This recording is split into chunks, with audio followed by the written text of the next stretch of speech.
आप बोल नहीं पाते हैं? नहीं सर। मुझे तो आवाज ही नहीं आई। बैठ जाइए। थैंक यू आपका नाम? Sir. I am Shivali Mishra. Shivali Mishra. ये मिश्रा होता क्या है? What is Mishra? Sir mister usually is a surname. थोड़ा जोर बोलेंगे, थोड़ा कम सुनाई पड़ता मुझे। Mishra usually is a surname which is often pronounced as Misra or Mishra, and we can say that कि it is derived from the origins of the. इसमें कौन सा सौ लिखते हैं आप? Sir, I write MISRA. कौन सा सौ लिखते हैं? Sir. सौ कौन सा? मूर्धन्य स, तालव्य स, दंत स, कौन सा सौ होता है इसमें? Sir. आप कहाँ से आते हैं? Sir, I am from Lakhimpur Kheri, Uttar Pradesh. आप उत्तर प्रदेश से, आपको हिंदी का सौ नहीं पता है? Sir, I am seen today. आपने हिंदी पढ़ा ही नहीं जीवन में कभी? Sir, तो उत्तर प्रदेश में तो हिंदी चलती है, तो हिंदी में आप कैसे काम करेंगे? Sir, do you know Hindi? Yes sir, I know Hindi. अच्छा, तो हिंदी में कोई कविता सुना दो। बुंदेले हर बोलों के मुंह से हमने सुनी कहानी थी, खूब लड़ी मर्दानी में तो झांसी वाली। किसने लिखा है ये? Sir, it is written by. मैं हिंदी में बोल रहा हूँ, आप अंग्रेजी में बोल रहे हैं। आप हिंदी में सहज नहीं है? Sir, I am comfortable in. तो मैं जब हिंदी में बोल रहा हूँ तो आप हिंदी में बात करिए। किसने लिखा है इसको? Sir, I can not recall. आपको कविता याद है, उसका रचनाकार याद नहीं है? अच्छी बात है शिवाली। कौन सा विषय अच्छा पढ़े हुए आप? सर, मैं सीपीसी में अभी भी कंफर्टेबल। सीपीसी पढ़े? बहुत अच्छा। ऑर्डर 21 का रूल 91 बताइए। Sir, rule 91। Sir, if I am not wrong, it is relating to the questions relating to the possession of immovable property at the time of execution proceedings of decree. अच्छा, cell वगैरह को रोकने की इसमें कोई व्यवस्था है क्या? Sir, can you please elaborate the question on sale? मैंने पूछा सेल को रोकने की इसमें कोई व्यवस्था है क्या ऑर्डर 21 रूल 91 में? Yes sir, if the defendant or the judgment debtor appears before the sale and if he furnishes। मुझे लगता है आपको हिंदी नहीं आती है, बार बार अंग्रेजी भाषा में आ जा रहा है। और अगर सर वो बेटर ग्राउंड्स फर्निश कर देता है अपनी प्रीवियस नॉन अपीयरेंस के लिए, तो the court can stop the attachment. अच्छा, ये बताइए, महिला को सीपीसी में क्या प्रिजन में भेजा जा सकता है? सर, मनी डिक्री के लिए नहीं भेजा जा सकता है, as per section 56 money decree के लिए नहीं भेजा जा सकता है, बट फॉर अदर रीजंस भेजा जा सकता है। अदर रीजंस क्या हो सकते हैं? Sir, for instance. अच्छा, कहीं कोई सेक्शन इसके बारे में लिखा है सीपीसी में? सर, 56 में लिखा है कि मनी डिक्री के लिए नहीं भेजा जा सकता है, और 131 से जो एग्जेम्पशंस हैं उनमें लिखा है कि एज सच एग्जेम्पशंस में प्रेसिडेंट और उन सब के एग्जेम्पशंस की बात की गई है। सीपीसी की रचना कब हुई थी? Sir, CPC 1908। अच्छा, इसको लिखा किसने था? Sir Earl Richards. अच्छा। सीपीसी का कौन सा भाग आपको बहुत अच्छा लगता है? सर, सीपीसी का sir, I can not be precise, but judgment and decree. Judgment and decree. अच्छा, जब जजमेंट आप लिखते हैं जी सर, तो जजमेंट में किन बातों का ध्यान रखा जाता है? सर, जजमेंट में basically brief facts of the case होने चाहिए, points of determination and decision and the reasons, and it should be pronounced in open court में होना चाहिए। ये point for determination क्या है? Sir, point for determination basically issues जो भी फ्रेम हुए हैं at the stage of settlement of issues, उनको वो points of determination। issues कितने प्रकार के होते हैं? सर, ऑर्डर 14 के अकॉर्डिंग इशू ऑफ फैक्ट होता है एंड इशू ऑफ लॉ होता है, and sometimes there is a mixed question of issue of fact. अच्छा, आप कैसे डिफरेंशिएट करेंगे issue of fact and issue of law को? सर, जहाँ तक मैं समझ पा रही हूँ, इशू ऑफ लॉ वो इशू होते हैं जो पॉइंट ऑफ लॉ पे होते हैं, फॉर इंस्टेंस जुरिस्डिक्शन का इशू, या for that matter limitation, law से कोई भी प्रावधान कोई भी केस बार है या नहीं है, वो हम जो फैक्ट्स लॉ का इशू मानते हैं, और फैक्ट्स का इशू हम जो भी हमारे केसेस से निकल के आ रहे हैं जो भी वो हम। और मिक्स्ड इशू क्या होता है? सर समटाइम्स उसी एक सर मिक्स्ड इशू ऐसा सच कोई रेलेवेंट वो नहीं है, लेकिन मिक्स्ड रेलिवेंट नहीं है? नहीं रेलेवेंट है, बट ऐसा डिफाइन नहीं है, बट एक ही केस में जब जुरिस्डिक्शन का भी उदाहरण से समझाइए। सर उदाहरण से सर जैसे कि एक केस में पहले मेंटेनेबिलिटी का पॉइंट आता है तो वो इशू ऑफ लॉ हो गया, और उसके बाद जब हम प्रोसीड करते हैं further with the facts of the case तो वो इशू ऑफ फैक्ट होता है। और जब एक ही केस में दोनों ही फैक्ट्स और फैक्ट इशू ऑफ फैक्ट होता है और इशू ऑफ लॉ होते हैं तो हम उसे। अच्छा, आप सिविल प्रिजन का कॉन्सेप्ट जानती हैं? जी सर। क्या होता है ये? Sir when a person is detain in the prison during the attachment, when he is not securing his presence before the court, and when नहीं, मेरा सवाल था सिविल प्रिजन क्या होता है? Sir, during the proceedings of civil case, when a person is sent to the prison, it is civil prison. तो मतलब civil prison criminal prison एक ही है, जो प्रिजन है वही सिविल प्रिजन भी है? नहीं सर, जैसे क्रिमिनल में अरेस्ट होता है तो a person is sent to, तो सिविल में भी अरेस्ट हो जाएगा? जी सर। सर सिविल प्रिजन कहाँ लिखा है अरेस्ट की व्यवस्था? सीपीसी में जी, सेक्शन 57, 58, 59 और भी कहीं लिखा है? Order 38 arrest and attachment before judgment, और भी कहीं लिखा है? और सर सेक्शन नंबर 31 और 32। अच्छा, वहाँ किस चीज के लिए अरेस्ट होता है? सर वहाँ पे जैसे कि समन्स पे अगर वो प्रेजेंट नहीं हो रहा है कोर्ट में तो वहाँ पे कोर्ट उसके ऊपर पेनाल्टी लगा सकती है। आप घबरा तो नहीं रही हैं? नहीं सर। अच्छा ठीक है, तो सेक्शन कौन सा बताया आपने? Sir section number 32। Section number 32। Sir तो वो पेनाल्टी इम्पोज कर सकता है, और वो समन्स के नॉन प्रेजेंस के लिए। कितनी पेनल्टी इम्पोज कर सकते हैं 32 में? Sir 5000 rupees. 5000? जी सर। ये बताएं, आप जो सीपीसी के डिफरेंट चैप्टर्स हैं, कौन सा चैप्टर आपको अच्छा लगता है? Sir as I said judgment and decree. ये कौन से चैप्टर में है? Sir judgment and decree section 33, 34। Chapters जो डिवाइड किया है सीपीसी, ये जो ऑर्डर्स हैं कहाँ पे है सीपीसी में? Sir order 20। ऑर्डर जो दिए हुए हैं सीपीसी में, जी ये कहाँ पे है? किसी सेक्शंस में है? शेड्यूल में? कितने शेड्यूल है सीपीसी? सर सीपीसी में एक शेड्यूल है। और कितने ऑर्डर है उसमें? सर उसमें ऑर्डर 51। जी। और उसके बाद क्या है सीपीसी में आफ्टर शेड्यूल? सर उसके बाद कुछ अपेंडिक्स है। कितने अपेंडिक्स हैं? Sir appendix, sir I can not recall the number of appendix. Okay, then what is the difference between ordinary suit and summary suit? Sir ordinary suit जो होता है वो नॉर्मल इंस्टीट्यूशन ऑफ प्लेंट से लेकर के और duly institution के बाद summons, proper summons 30 days. Briefly can you highlight briefly? Yes sir.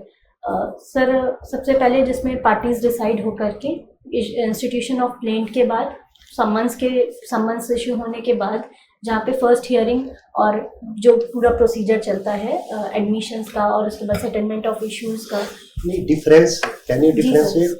But summary suit में सर सबसे पहले समन्स जो इशू होते हैं वो समन्स ऑर्डर 37 में समरी सूट है, जिसमें कि समन्स इशू होते हैं डिफेंडेंट के ऊपर to appear, just for summons for appearance issue होते हैं, और उसके बाद अगर वो अपीयर करता है तो समन्स फॉर जजमेंट इशू होते हैं।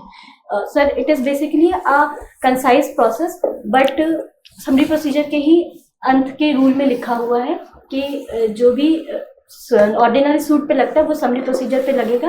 बट सर एक स्पेसिफिक प्रावधान इनमें इसको शॉर्ट करके दिया हुआ है, जैसे कि सबसे पहले ऑर्डर फॉर अपीयरेंस के बाद ऑर्डर फॉर जजमेंट आ जाए। What you are saying that is correct, but briefly that this is in ordinary suit and this is not in summary Sir, suit. This is my question. जी sir. Sir what I feel is time limits are less as compared to ordinary suits and in Okay. civil, and issue of process की जो settlement of issues की stage है वो भी नहीं इसमें आती है।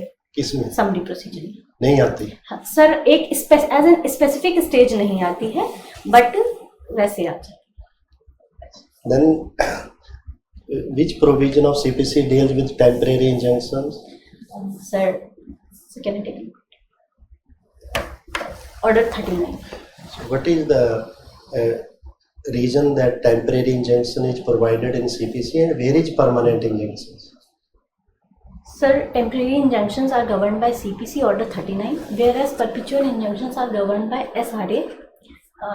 Temporary injunctions are basically given at the Okay, if someone taken temporary injunction on false facts or affidavit, is there any remedies available to opposite party? Yes, sir. In the Order 39, it is mentioned that if a person gives a false claim, or then he can be sentenced to his defense can be struck out. No, there is a breach of in 39. Yes, sir. Are you sure that if someone has taken temporary injunction on giving false affidavit, so Order 39 gives punishment or compensation, or it is mentioned somewhere else? Sorry. Okay. Now my question is, can temporary injunction be granted under inherent powers? Yes, sir. Yes. Yes, sir. What is inherent powers? Sir, inherent power is the intrinsic power which is given. No. What is written? Where it is written? Sir, Where it is given? It is given in Section 151 of What is written there? CPC. Sir, to prevent the abuse of the No, what process. is written? Can you recollect what is written there? Yes, sir. Sir, the court can pass orders and give effect to the to prevent the abuse of process of the court, and to give justice as the case requires. Is it a subject to CPC or independent powers? Sir, it is a power which is inhibited in every court in the civil procedure codes. Okay. ये substitute set performance क्या है सारे में? जी sir. SRM. Sir, substituted performance of contract section 20 of SRA में दिया गया है सर, जो कि 2018 के अमेंडमेंट से इंट्रोड्यूस किया गया है सर, जिसमें कि जो सफरर ऑफ ब्रीच होता है, ब्रीच ऑफ कॉन्ट्रैक्ट जिसके साथ किया गया होता है, वो सर सब्स्टिट्यूटेड परफॉर्मेंस किसी थर्ड पार्टी से करवा सकती है या फिर अपने एजेंट से करवा सकती है, और जिसके बाद अगर उसने करा लिया है तो वो अपनी कॉन्ट्रैक्ट पे स्पेसिफिक परफॉर्मेंस नहीं करवा सकते. अच्छा. और डैमेज नोटिस के बाद ही किया जाएगा. एक जो ब्रीच है उसको नोटिस देने के बाद. Thank you. ये बताइए कि आप महिला जज हैं और आपके न्यायालय में कोई महिला आती है और महिला आके बहुत चीखती चिल्लाती है, आपसे न्याय की गुहार लगाती है, और उसके पति ने उसके साथ कुछ अन्याय किया हुआ है, डोमेस्टिक वायलेंस किया हुआ है, आप क्या कार्रवाई करेंगे उस केस में? सर, मैं पहले FIR रजिस्टर करने या कंप्लेंट ऐसे केस में भी मैं बोलूँगी कि आप प्लीज रजिस्टर करिए, एंड देन सर कोई भी जज FIR का कंप्लेंट का आदेश दे देगा. मैंने कहा आप जज हैं. जी सर. मैंने ये नहीं कहा आप मैजिस्ट्रेट हैं. जी सर. नहीं, अगर सर वो पुलिस उसकी कंप्लेंट या FIR नहीं नोट कर रही है तो सर सिविल जज आदेश दे सकता है उसका. Sir civil magistrate sir I will मैंने तो ये कहा नहीं कि आप मैजिस्ट्रेट हैं, मैंने कहा आप जज हैं. जी सर. अच्छा, जज में मैजिस्ट्रेट आता है? Sir, state government can, high court can empower the civil नहीं, जज. जज में मैजिस्ट्रेट आता है कि नहीं? मेरा सवाल बहुत सीधा है. जी सर. जज में मैजिस्ट्रेट आता है या जज या मैजिस्ट्रेट में अंतर है? जज मैजिस्ट्रेट में कोई घबराने की जरूरत नहीं, आराम से. सर, जज basically when we say the person who is empowered to give decision, and he can be. कहाँ डिफाइंड है जज? Sir, judge is defined under section 19 of IPC, and which says the person who is empowered to give decision. अच्छा, ये बताइए civil मामले में भी IPC की धारा 19 लागू हो जाएगी क्या? सर, सिविल मामले में नहीं सर. तो सर, कभी कभी हम रेफरेंस के लिए जैसे जनरल क्लॉजेस एक्ट को रेफर करते हैं किसी भी चीज के लिए सर, उसी तरह IPC में जज का डिफाइन किया गया, but we take persuasion from it. बाध्यकारी नहीं है सिविल मामले में वो IPC में सर. जी बताइए, अभी संसद में हाल ही में गृह मंत्री ने 3 बिल पेश किया था. जी सर. आप बता पाएंगे कि दंड प्रक्रिया संहिता का नाम क्या कर दिया गया है, क्या करने का प्रयास किया जा रहा है? सर, भारतीय न्याय संहिता। नहीं, वो तो आईपीसी का नाम है। जी सर। मैं सीआरपीसी की बात कर रहा हूँ। सर भारतीय दंड प्रक्रिया संहिता। नहीं, बिल्कुल नहीं, आपने नहीं पढ़ा है। सर मैंने अच्छा, आईपीसी। ये बताइए, नया लॉ लागू हो गया क्या? सर अभी नहीं लागू हुआ। तो क्यों नहीं लागू हुआ अभी? सर वो जैसा कि मैं समझ पा रही हूँ, वो अभी स्टैंडिंग कमेटी के पास जाएगा। तो स्टैंडिंग कमेटी क्या होता है? सर जो कि एक राज्यसभा और लोकसभा से पास हो जाने के बाद उसको एक ओवरऑल रिव्यू करके और जो भी डिस्कशंस हुए हैं बिल में उनको इनकलकेट करके। आपको लग रहा है ये बिल अच्छा है, कुछ अच्छा होने वाला है? Sir as far as I know bill is good in the sense that it has crisped the IPC. I have seen that definition clause which was spanned over section 4 to 52 of IPC has been consolidated under one section, section 3. और sir जैसे कि मैं देख पा रही हूँ कि उसमें कॉलोनियल रेलिक्स जो थे, जैसे कि सेडिशन, उसका नाम बदल करके उन्होंने acts endangering unity and integrity को ऐड किया है। और ऑल्सो सर सेक्शन जी सर। और उन्होंने एक सिटीजन सेंट्रिक कोड बनाने की कोशिश की है, जिसमें हम पहले आईपीसी में देखते थे कि पब्लिक सर्वेंट्स के अगेंस्ट ऑफेंसेस को ऊपर रखा जाता था और सिटीजन्स ऑफेंसेस अगेंस्ट लाइफ और इन सबको पीछे की साइड रखा जाता था। सर तो इस बार इन्होंने उसको ऊपर की तरफ रखा है। बहुत बहुत धन्यवाद आपको, गॉड ब्लेस यू। कोई सवाल आपका तो बताइए। सर बहुत अच्छा इंटरव्यू दिया आपने, बहुत बढ़िया, लेकिन घबराना नहीं है, नर्वस नहीं होना। और मेरी समझ से जी सर, आप यदि सीपीसी बोल रहे हैं तो सीपीसी विशद विषय है, तो सीपीसी को अच्छे से पढ़ लीजिएगा और इंटरव्यू के क्वेश्चंस भी ध्यान से, जो पीछे आ चुके हैं उनको भी ध्यान से पढ़िएगा, ठीक है ना। जो पीछे के क्वेश्चन है उससे आपको, क्योंकि ये देखिए इंटरव्यू में आपको अनायास प्रश्न आएगा। आपने सोचा था कि आपको मिश्रा पे पूछा जाएगा कि 100 कैसा होता है? तो इसी को कहते हैं इंटरव्यू, इसी को कहते हैं इंटरव्यू। अनायास प्रश्न आएंगे आपके समक्ष और प्रत्युत्पन्न मति से वहां जवाब देना होता है। इसलिए अपने नाम, अपने जगह के नाम, भले ही आपने नहीं लिखा अपने माता पिता का नाम, आपके नाम में भी 100 है। शिवाली, शिवाली में भी तो 100 आता है।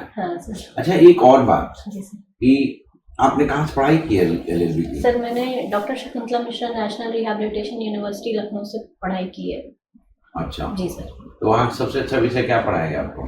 सर वहाँ पे मुझे सबसे अच्छा विषय CRPC पढ़ाएंगे। तो CRPC क्यों नहीं बोला आपने? सर बिकॉज मुझे ऐसा लगता है कि मैं CPC थोड़ा ज़्यादा अच्छे से ज़्यादा अच्छे से समझते हैं। नहीं, पहले तो आप इंटरव्यू के क्वेश्चनर लीजिए और उसको अच्छे तरह से पढ़िए, ठीक है ना, और फिर प्रयास करिए। कब इंटरव्यू आपका? सर मेरा इसी 18th को है। अच्छा, तो ज़्यादा समय नहीं है। बहुत अच्छा आपने, बहुत अच्छा आपका प्रयास है, गॉड ब्लेस यू। बहुत अच्छा आपने इंटरव्यू दिया, कॉन्फिडेंस आपका बहुत अच्छा है, जेस्चर भी बहुत अच्छा है, लेकिन थोड़ा आवाज़ को तेज करिए। और सर मुझे मतलब हिंदी में ही देना नहीं, आपसे जैसे हिंदी में कोई बात करता है हिंदी में करिए, अंग्रेजी में करते हैं अंग्रेजी में करिए। उत्तर प्रदेश में लोग लोअर कोर्ट में अंग्रेजी तो नहीं बोल रहे हैं, हम कोर्ट में आएंगे, फिर तो आपको पता होना चाहिए। वाद पत्र, वाद जानते हो कि नहीं है सब? जानते हो कि नहीं? पूछेगा तुमसे